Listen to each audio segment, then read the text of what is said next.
Täna räägime sellest, kuidas töötavad helkurid.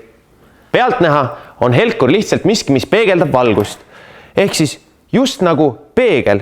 Kui ma lasen peegli peale valgust, siis peegeldab see minu peale tagasi. Kuid see, kuhu see peegeldus läheb, sõltub sellest, kuidas me peeglit hoiame. Kas tuleb ta minu peale või läheb ta laua peale.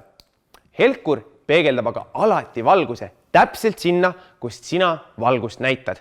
Seega, kui auto tuleb ja autotuled põlevad, siis peegeldab helkur valguse tagasi otse autojuhi silmadesse, nii et autojuht näeb sind, aga mujale valgus ei jõua. Ning täna uurimegi, kuidas ise sellist helkurit teha. Kõigepealt on meil vaja sellist papiruutu. See võib olla natuke väiksem, natuke suurem. Peaasi, et ta oleks ruudukujuline. Ning hõbepaberit. Paneme hõbepaberi laua peale ning papi siia peale. Rullime hõbepaberit lahti nii palju, et papp ilusti ära mahuks. Ning nüüd võtame pulga liimi ja kanname liimi siia papi peale. Katame ära terve selle papi külje ilusti, sest nii püsib hõbepaber ilusti papi küljes. Kui kõik saab liimiga kaetud, siis keerame papi teistpidi. Nii, et liimi pool läheb vastu hõbepaberit ja surume selle papi ilusti siia peale.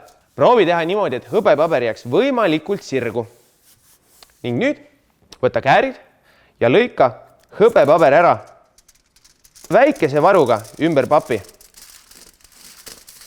Et ülejäänud hõbepaberi ääred ei jääks liiga palju ripakile, siis lisame siia veel liimi ning voldime need ääred papi teise külje peale kokku. Ning kui liim on kantud, siis voldi hõbepaberi ääred siia papi peale.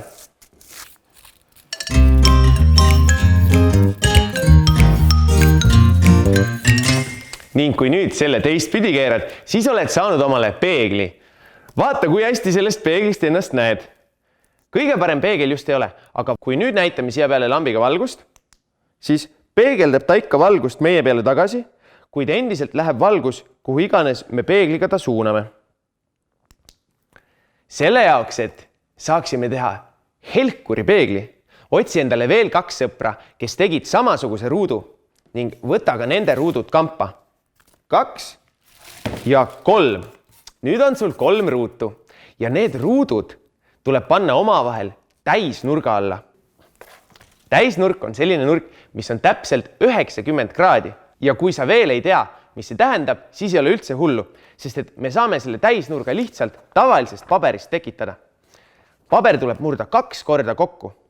Ükskõik mis nurga all, kui sa murrad paberi 1 korra kokku ja teise korra murrad kokku niimoodi, et see sirge serv kattuks ise endaga.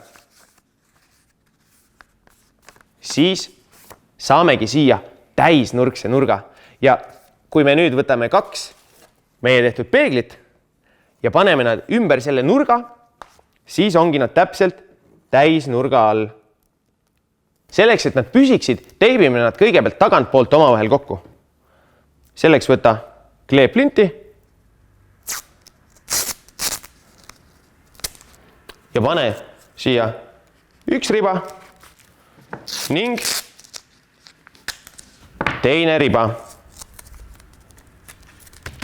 Ja nüüd, kui nad püsti tõstad, siis saad nad panna täpselt õige nurga alla. Nii et pane see paber siia vahele ja liiguta neid nii palju, kuni nad on täpselt sama nurgaga. Ja nüüd on peeglid täisnurga all. Lisame ka 3. peegli siia. Selle 3. paneme siia justkui põrandaks. Ning nüüd ongi kõik 3 peeglit täisnurga all. Kui nüüd kaamerast vaadata, siis näeme, et see peeglite süsteem helgib samamoodi nagu helkur. Ning ükskõik, mis nurga alla ma selle süsteemi keeran,